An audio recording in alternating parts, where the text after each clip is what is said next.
an evangelism conference for New Zealand. Get inspired, be equipped. Engage Conference, reaching your world one conversation at a time.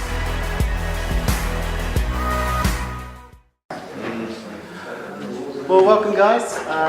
If you're here for the third time, I'm really sorry, I'm going to do it again. If you're here for the second time, you're probably only just getting used to it. My name is Jono Hesp, and I'm the Executive Director of Alpha New Zealand. I've been doing that for the last 5.5 years.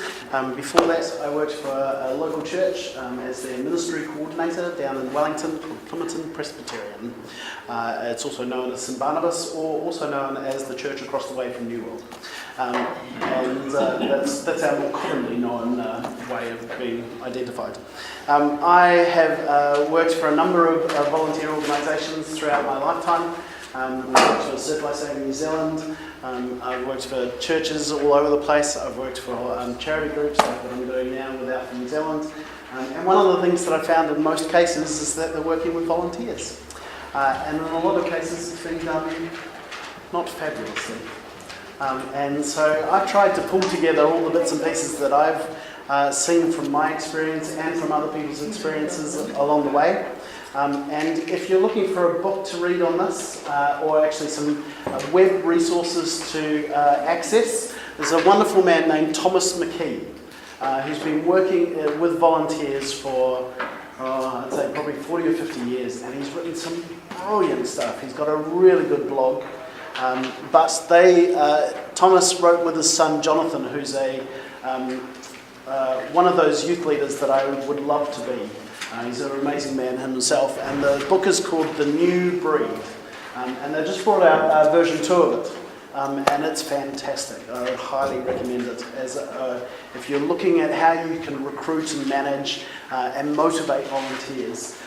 It's a brilliant book, and even though it's written out in an American context, I found that it was really, really helpful for the groups that I was working with in Wellington. Online stuff. Online stuff. I cannot remember what his website is. I'm sorry. I'll yeah, Google it. If you Google Thomas McKee, you'll find. Is it Christian-based? It is. Yeah, Christian-based. And so, but they work. Thomas has his own working with volunteers organisation. So they oversee a lot of other secular organisations as well that are working with volunteers. So it's quite an interesting, he's got quite a good perspective, I think, on all sorts of different ins and outs and with this. And if you're looking for a lot more in depth than I'm going to be able to do in the 45 minutes that I've got left, then this would be something, his book, that book, and their blog together, I think, is worthwhile looking at and getting more information about. So I thought I'd start with some questions. Where have all the volunteers gone? It's a rhetoric. But that's true. They have. Why aren't people as committed as they used to be? What's wrong with these young people? Why are people so busy these days? In your little groups around your table, which question's your favourite? And what are you finding in your church or community? You might want to or find a group. In your group, how are you finding working with volunteers? Is this something that you're finding relatively easy at the moment, or is it something that's becoming tough, and why do you think that is? You have about a minute and a half to talk to each other. Go for it.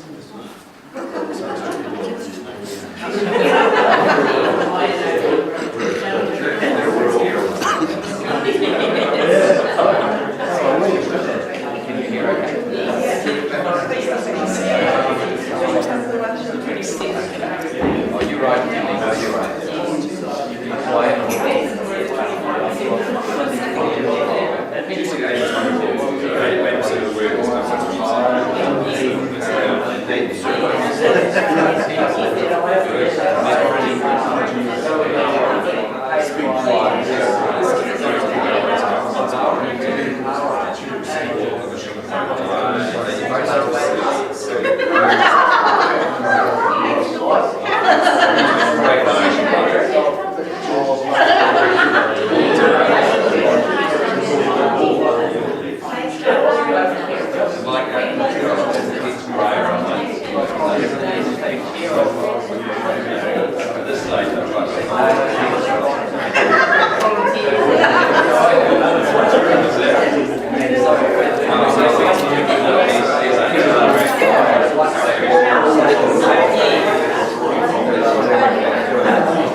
Alrighty. Hello. Start you talking other start. You just want to talk to each other.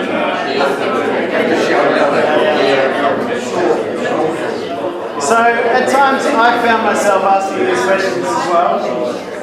But contrary to what many of us might feel, I think there are plenty of people that want to be involved. But they want to be involved according to their rules, not ours. And I've noticed some real changes over the last 15, 20 years that I've been involved in getting volunteer leadership. Here's a quick list. Family dynamics have radically changed. You can even think, if I'm thinking television shows, Father Knows Best to, I've started watching the Gilmore Girls again on Netflix. And if anyone else has viewed Gilmore Girls, the dynamics have changed. People are isolated, and they're isolated from their community, from community to isolation. Individual volunteers, my dad was in Louisiana around Hurricane Katrina. There was an amazing amount of individual volunteers who signed up. They weren't part of any organisation. They just came, isolated by themselves, to come and be part of it. Flexibility, from rigid requirements to flexible. This is something that actually, as organisations, we need to be much more open to, that people are wanting much more flexible time about how they get engaged and how they're being involved. Technology, from face-to-face to cyberspace. I like that, it rhymes. And professionalism, from skilled worker to a knowledge worker, someone who actually wants to be involved in making decisions, not just a player who does exactly as you told them to. It sucks, doesn't it? But it's also brilliant at the same time. These people in general don't simply want to make a contribution. The new breed of volunteers wants to make a difference. Ooh, a new photographer. Welcome.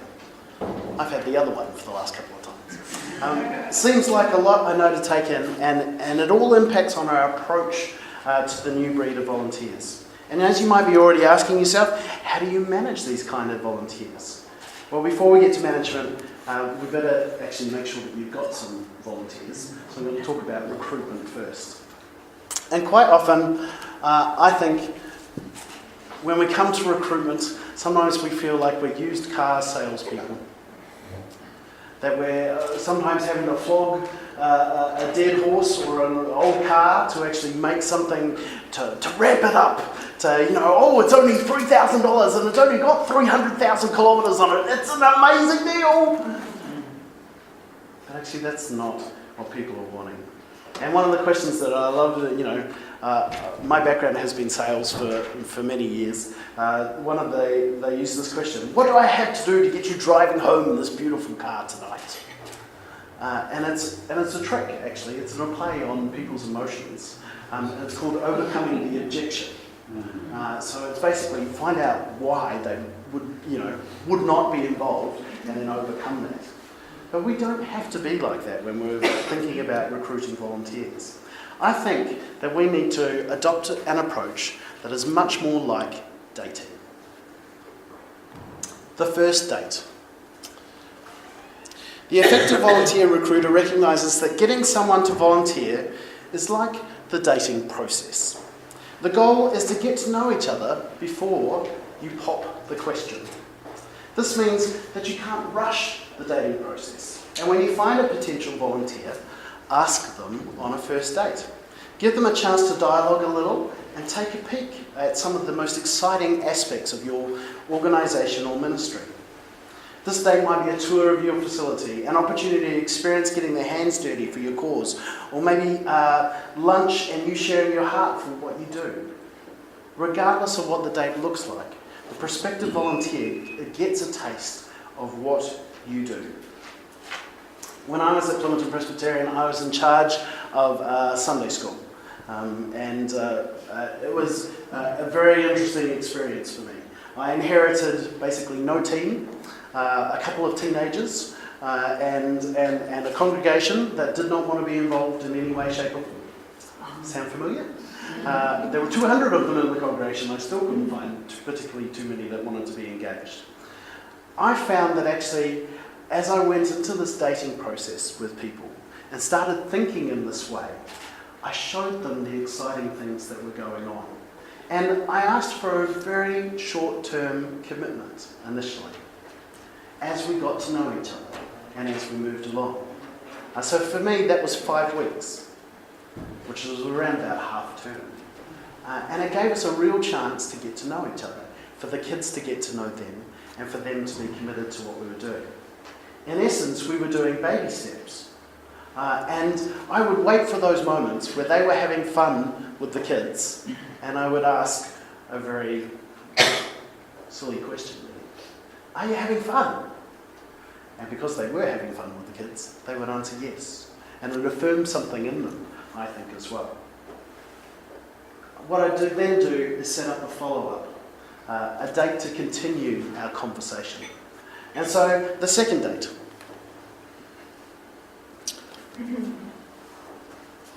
The pictures don't quite match the second date, but you get the idea. The goal of the second date is to tell the volunteer that you really like their help. Now that they have a taste, it's okay to present your need. People want to be asked, and be specific. Share your expectations and be honest about that. It's one of the worst things that happens with volunteers, is that people are not honest about the expectations that happen. I've seen it time and time again where volunteers sign up for one thing, not realising that there are 5 meetings that go with signing up for that happen. There's also a training event. They have to get police checked. They have to get, you name it. 20 other things have to happen. If you're not upfront with sharing those sorts of things with people, it just becomes a downward spiral, and they don't want to be engaged. And in fact, I'm sure you've probably got experiences of having those sorts of situations where you've been involved, you volunteered for something, and it's just got bigger and bigger and bigger, and then what do you normally do? You quit. A lot of the time you pull out because it doesn't match your expectations of what they said it was going to be like. Yeah, I've written here, avoid the, oh, and by the way. That adds things to that. You're going to find that during this time, particularly second dating, you need to balance the tension between keeping standards high and letting volunteers be involved in the bits that they like to do. You want to listen to their heart, you want to find their fit, and share roles and responsibilities. After the second date, you can have future dates. Many volunteers make commitments after that second date because during this time they've seen you in action, they've seen the team, they've read maybe information about your organisation and feel ready to get involved. However, some need more time and might say no. But I would suggest to you not to be discouraged. No often doesn't mean no, it means not now. In 6 months to a year, you might need to ask for another first date to come and have a look. You might be feeling that this is going to take a long time. It does. I'm not going to lie to you. It does take time. And it will sometimes be you go all this way along with the process with someone and then they say no. But it is better to get the right people rather than getting the person who volunteers and then quits because they've overcommitted themselves. I see 7 deadly sins of volunteer recruiting. This is the first one, expect announcements to get volunteers. Let's be honest, most of us have fallen in this trap. We stand up the front and make an announcement, or we put it in the top of our email that we send out to people, or we give a 5-minute plug in our monthly newsletter, or we do a special mail out touting the benefits of being part of the special team. I like the word special. But let's be honest about the results too. Most often the results are very disappointing. Not only do you not get enough people, but you quite often get the wrong people. Why don't you turn to the people in your group and tell them a time about you when you got a wrong person in your group and how that impacted your ministry. If you haven't, that's brilliant. Tell them how you avoided that. You have 2 minutes. Go.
So I would suggest to you that announcements cannot be a substitution for recruitment.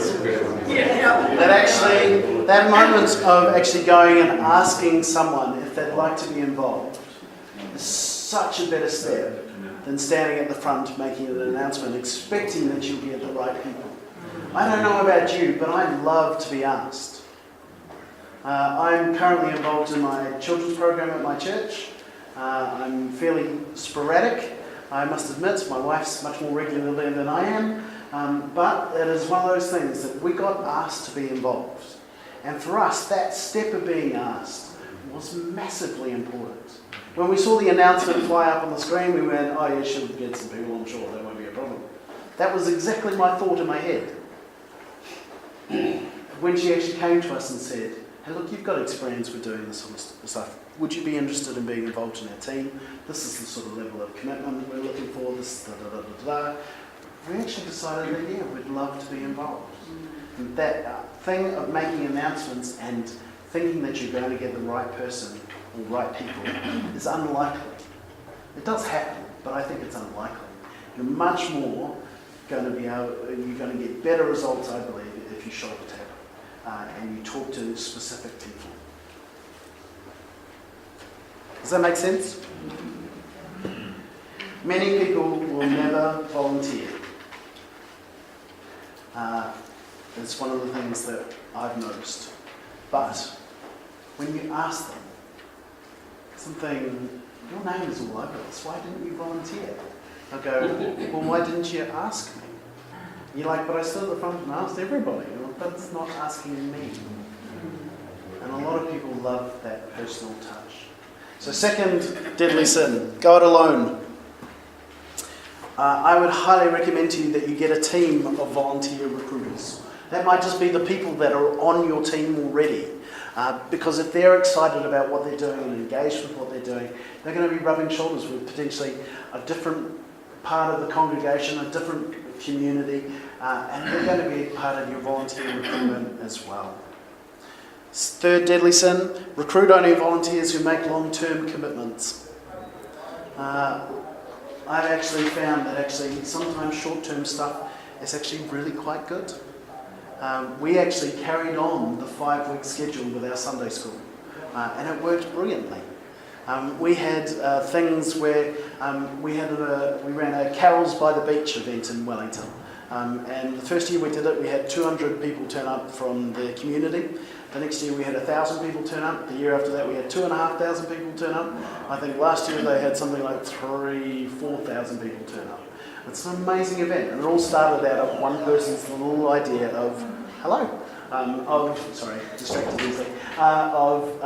He said, well, I want to run something for my 6 and 7-year-old. They go to bed at 6:30. We want to have a carols event that's targeted at them.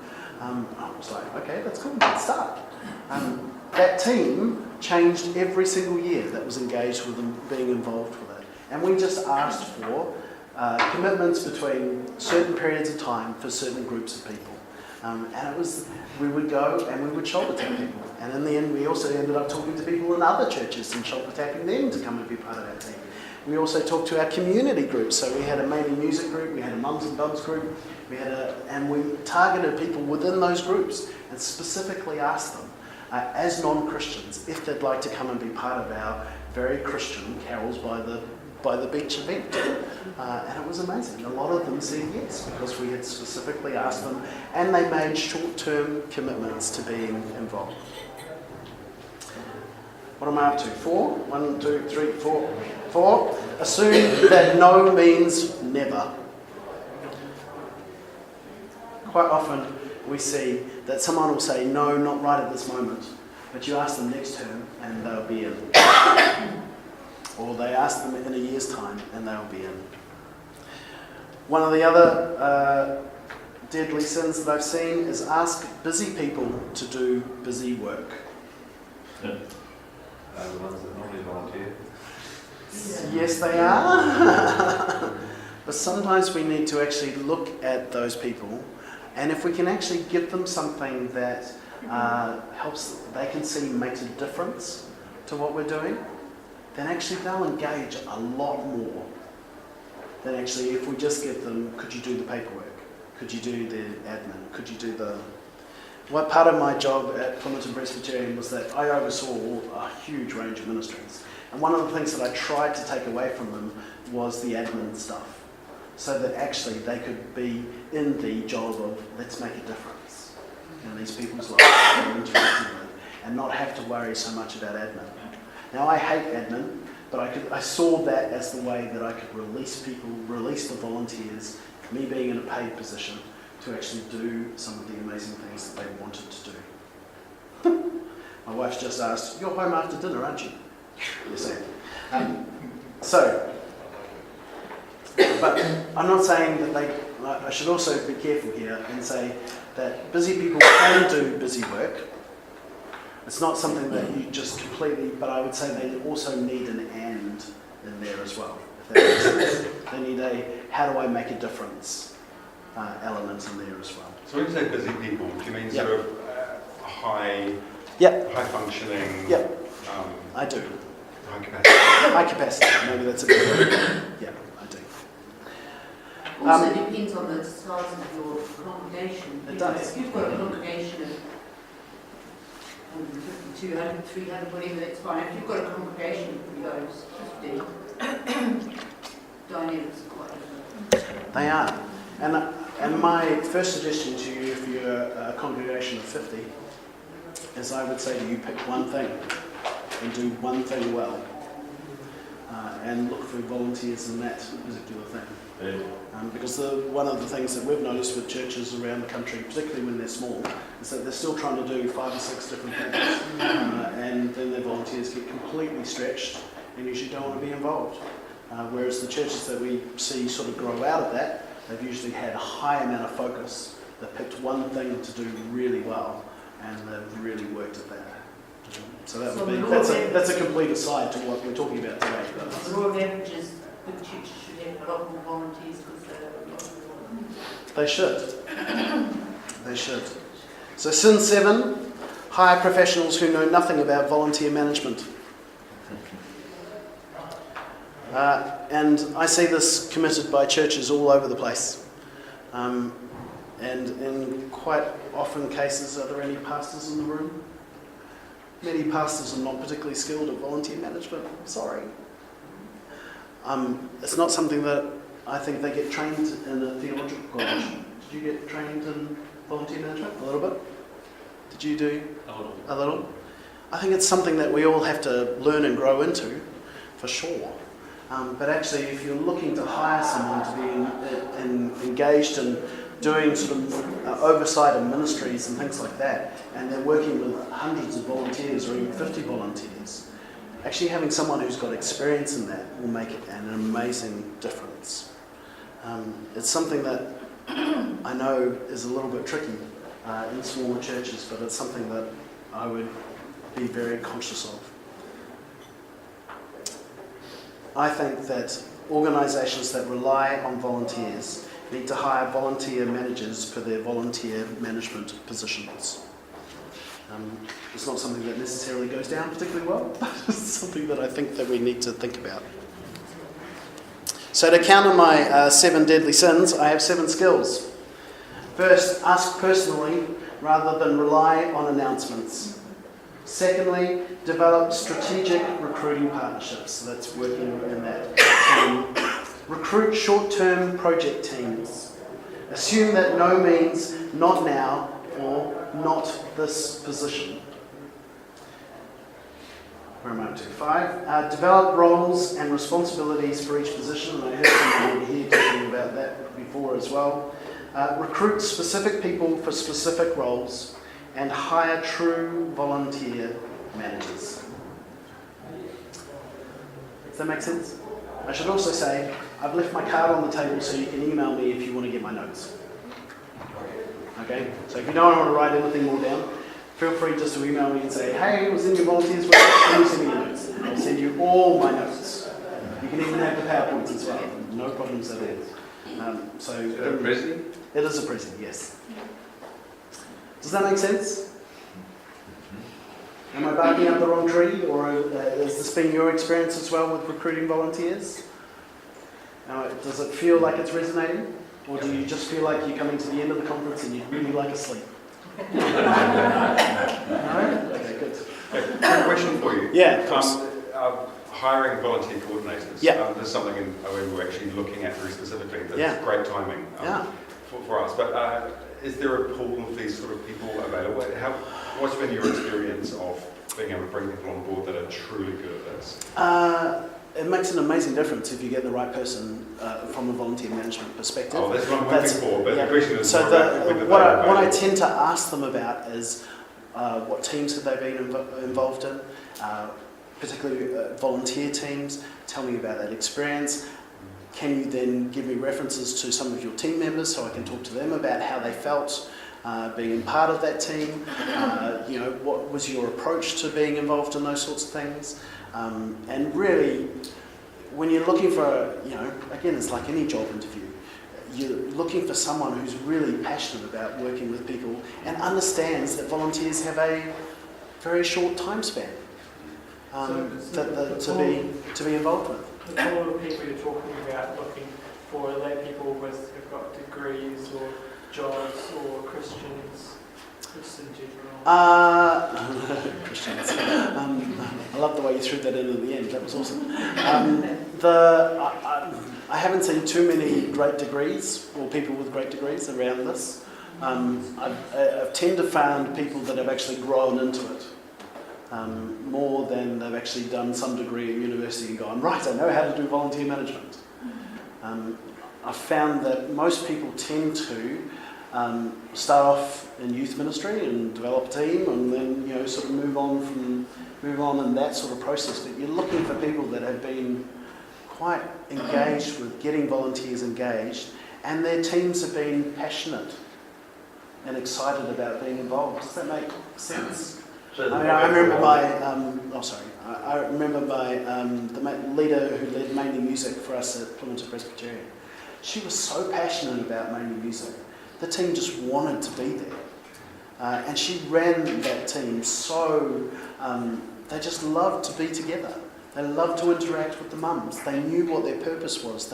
She was a fantastic volunteer manager. She had people coming in and out, and different people running on short-term little bits and pieces. There were a couple of sort of core people, but she was really the one that did the volunteer management. I'm not sure if that answers your question, because it's more, I find, probably qualitative than quantitative. But I think if you can ask the right questions and get into some of their teams that they've led, and hear how they responded to their leadership, I think it can really help. Great question. Anything else on recruiting? I'm slowly running out of time. So there's no anchor online portally go to the... There is some stuff around volunteer management. I have seen some stuff around volunteer management. Yeah. So if I just put up on Google, this will go. Yeah. You definitely can. All right. Motivating. Does anyone here have fantastic stories about motivating volunteers and how they've motivated their teams? Well, not even fantastic, average. Below average? Are you all here because you... Don't say that. No? Okay. Oh, cool. Discover what motivates your volunteers. Why do people join your organisational ministry? What motivates them to invest time, money, talent, and become involved in your organisational ministry? And what does it take to get them to stay involved? Well, we really need to discover this. And most people respond to three levels of motivation. The self-serving motivational drive. People join an organisation because it meets their needs. The relational drive. People also volunteer because of friendship. When a friend personally asks, more people have a hard time saying no. And if you're in the last community ministries track one, you would have heard that as well. The core motivational drive, their beliefs. The core motivational drive, what they believe in represents their strongest level of commitment. And for Christians, this is quite a thing in many, many cases. Sorry, I can feel my cough coming back.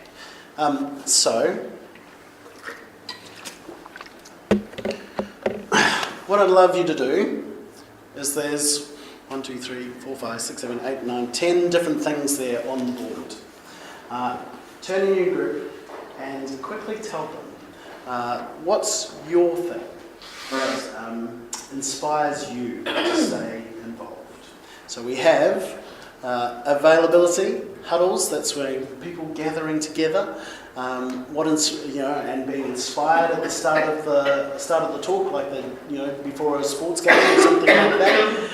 Incentives to be involved, discovery of self and other bits and pieces as you go through, that you love getting feedback and positive feedback, perks, t-shirts, all sorts of other bits and pieces. You enjoy the training, thanks, food, fun, any of those sorts of things. Or what are other things that motivate you as a volunteer to stay engaged with the ministry that you're involved in? A couple of minutes, turn to the people on your table and ask them and see what they have to say.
there a general consensus in any of the groups that something more than anything else inspired them to stay involved?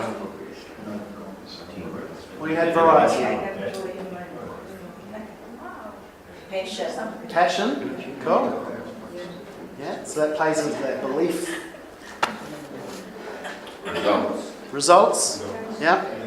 So seeing lives changed, that sort of stuff. Whatever you're there for, you want Yeah. to see it work well. Yeah, indeed. Cool. Tim suggested obedience. Obedience. Unpack that one for me.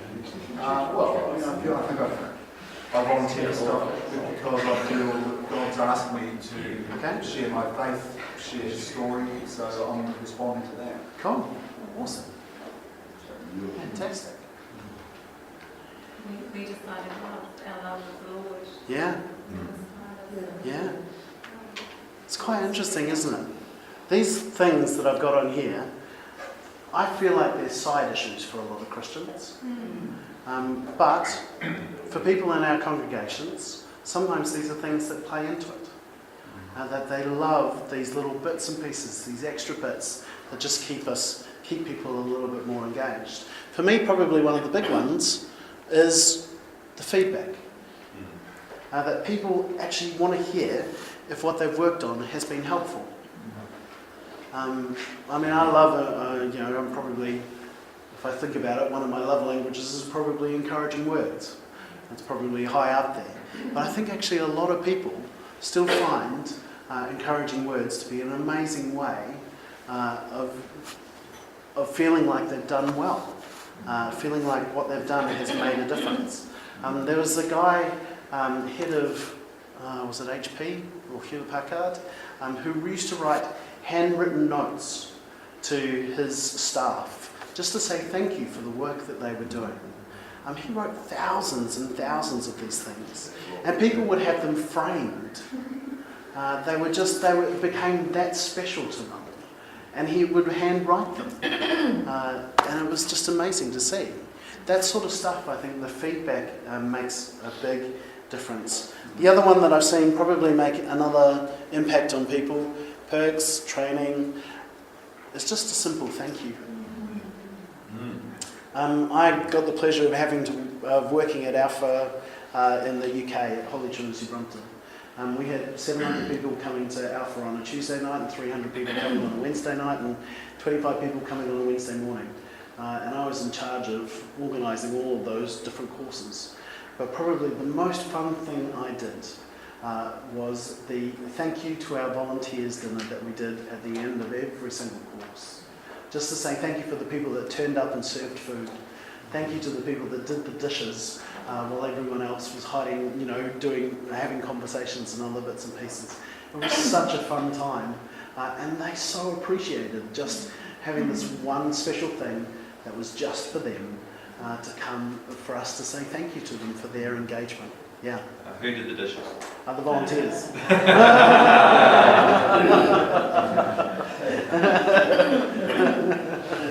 No, actually the team did the dishes, if I remember correctly. And one of the other things that I found in this is actually thanking families of those people that are involved. It can be incredibly powerful as well. I've done this with my staff. And just thank them for, my staff have to do a lot of travel. They're out on nights, they're sometimes out for weekends and all sorts of other bits and pieces. But actually taking the time to thank their family for releasing them into the ministry that they're doing for us, even though they're getting paid. You should see their families beam. It just brings them alive. It's just amazing. And such a simple thing of saying thank you.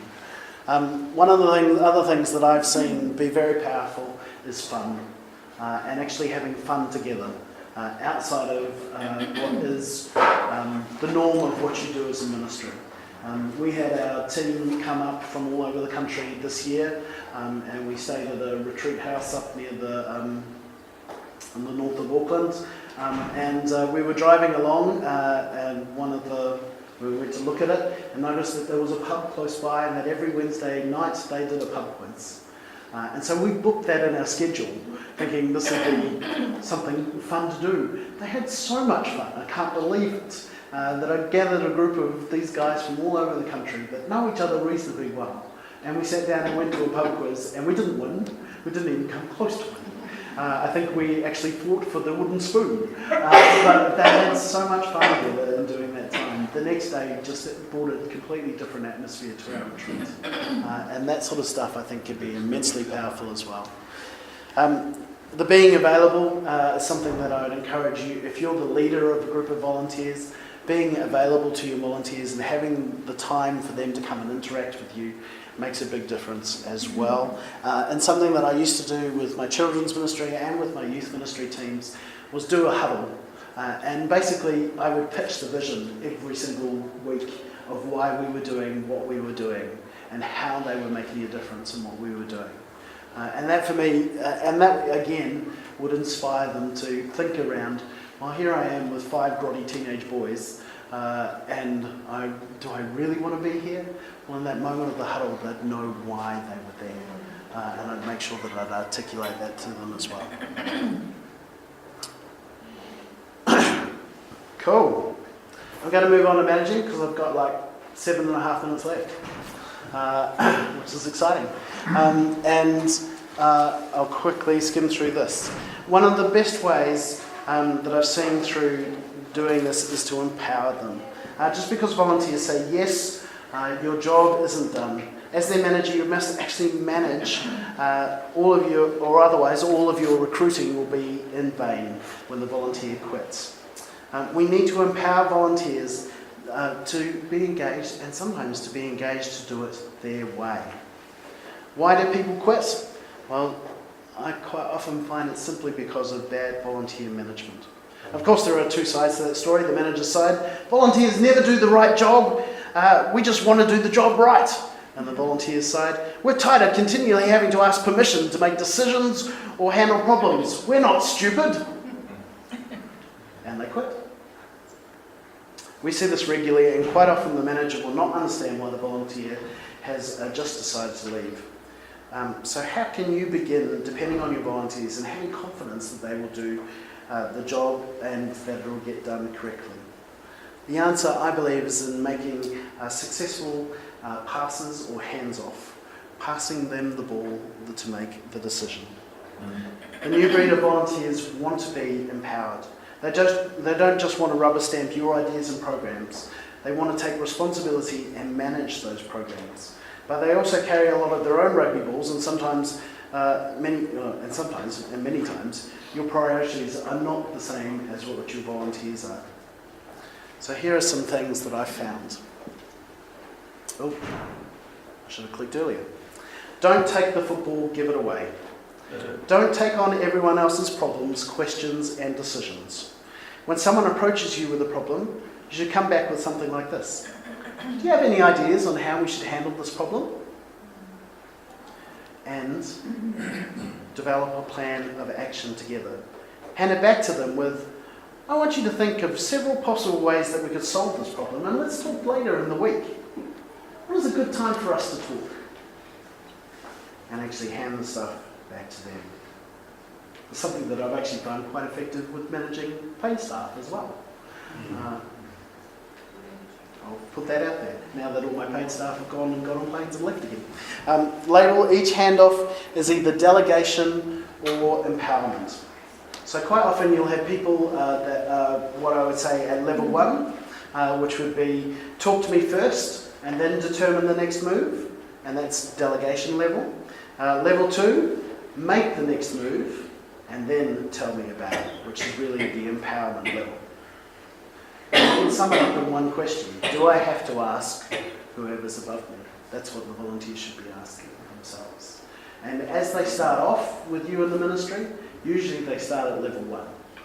But as they get involved and get more engaged and understand how your ministry works, you want to be getting them into level 2, where they have that empowerment and that ability to, I'm going to make a decision, make the next move, and then tell me about it afterwards. It's always worth securing the handoff with a check-up appointment. Obviously, decisions being made are great until things go wrong. Volunteers can still make great decisions. But start all your volunteers off at that delegation level and then move them up to empowerment. and then have that regular check-in with them. How's it going? You've made this decision. How's it working out? I think one of the things that we're afraid of in churches is change. But actually, I think it's something that we just need to be regularly ready to roll with all the time. We need to break down tasks into manageable goals. Even when they are empowered, your volunteers might fumble the ball, drop it, if a task is too overwhelming. Don't do the big ones by yourselves. Simply break them down into manageable goals. I love basketball and have followed it for many years. And some of you might know the name Michael Jordan. He was a phenomenal basketball player. He left basketball at the peak of his game to go and play baseball, which he was okay at, but not as amazing at basketball as he was at basketball. He eventually came back, and a cheeky reporter, basically asked him, do you think you're going to be back playing at the same level that you were at? And Michael's response was, why not? It's only 8 points a quarter. He'd broken it down into a manageable chunk that actually he realised that 32 points a game, if he thought about that, it would be daunting. But actually, if he was only thinking, I've only got to make 8 points in this quarter, then it was something that he could easily achieve. I think it's the same when we're talking to our volunteers. If we're giving them something that's so overwhelming that they're just going to be swamped and back out of, actually, if we can find tasks within the greater task, then those sorts of things will make an amazing difference. This one, I've made this mistake a number of times. Don't take the football if you can't do anything about it. Too many people are hauling around problems they shouldn't have received in the first place. You can't do everything. Learn to trash it, file it, or answer it immediately. Develop good handoffs to avoid disaster. When you're only juggling one object, you can get away with bad habits like procrastination, lateness, disorganisation, or lack of planning. But when your work starts to expand, these bad habits will catch up with you. So make sure you have clear levels of delegation and good processes yourself for how you do things. Do I have time? I was going to talk about some volunteers that you might have experienced. Have you ever had a know-it-all Nick? Or a negative Nancy? Who's always down on everything that we do, or remembers how it used to be in the good old days. When I started youth work at Plymouth Presbyterian, there had been a fantastic youth leader about 20 years before me. And there had been 3 or 4 youth leaders in between. But everyone remembered how fantastic it had been 20 years ago. And so his name would come up, and it eventually ended up being my favourite curse word. And it was, one of those things. Sometimes you'll have a helpful Hannah. Hannah is a hard worker, motivated by a strong desire to help others. She can't do enough. She's a people person. However, Hannah sometimes can't keep her convictions to herself. She calls you at home twice a week, concerned about how the ministry's going and how we should do other things and be involved as well. I've had 1 or 2 of those in my life as well. And Dangerous Dan, he could be a stuntman. Dan lives on the edge. Unfortunately, with the youth ministry that he's involved in, he brings all the kids there as well. These sorts of people, quite often you need to step into their shoes. Excuse me. Before you do anything else, take that time to step in and look at the situation from their viewpoint. Step 2, ask, are there any valid complaints about their actions, or even behind their actions? Look for the kernel of truth and find out whether that's the case. Step 3, determine how you should respond. It might be that you need to get them off the team. It might be that you need to apologise. It might be that they need performance coaching. When I took over the youth ministry at Plymouth Presbyterian, initially I was just overseeing it, but our youth leaders married each other and moved to Tauranga. So we were left with a gap, and the church asked me if I'd take it on, which I did. And they had a couple of new leaders come on board. One of them came from Boys Brigade. And his experience of leading in Boys Brigade was to shout. That was the way that he did everything in Boys Brigade. It didn't work particularly well with the girls in youth group, who just rolled their eyes at him and ignored him. And he wondered why this was going on, because it always worked in Boys Brigade. And so we had to do some performance coaching with talking through how to talk to girls. That was always a good starting place. And then also working through how to actually interact as a leader and how to be a good leader without having to raise his voice. And it was a really interesting experience for him. And he grew so much during that process. He's currently now leading a rock solid ministry down in Dunedin, and loving it and being engaged with it with a whole group of different people. But I'm not sure he would have been there if we hadn't taken the time to do some coaching with him along the way. The question to ask yourself is, do I have a problem volunteer, or do I have a volunteer with a problem? The problem volunteer will probably never change, but the volunteer with a problem might be going through something personal, whatever it happens to be, and there might be space there for you to be able to doing stuff. I've run out of time, guys. I'm so sorry. But you can email me and I'll very happily send you my notes. I've got a few things around, just thinking around legal issues and other bits and pieces around firing of volunteers. Sometimes you have to be a little bit careful around how you do that sort of stuff. And I would highly recommend to you again the book that I talked to you about the start, which is down here, The New Breed by Jonathan and Thomas McKee. It looks like that, and there's some websites as well that you can look at excuse me, for great resources around volunteering and managing and recruiting them as you go through.